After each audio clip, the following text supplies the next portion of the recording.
नमस्कार, स्वागत आहे माझ्या यूट्यूब चॅनलवरती। तर आज आपण बनवणार आहेत चटपटीत पावभाजी। तर पावभाजीसाठी लागणारे साहित्य आपण घेतलेलं आहे।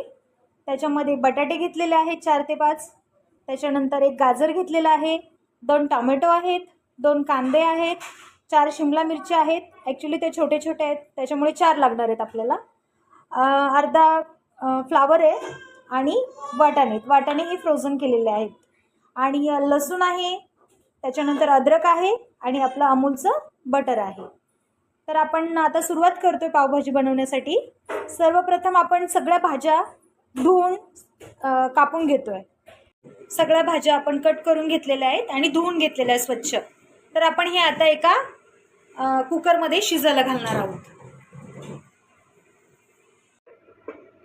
शिमला मिरची, टोमॅटो, गाजर,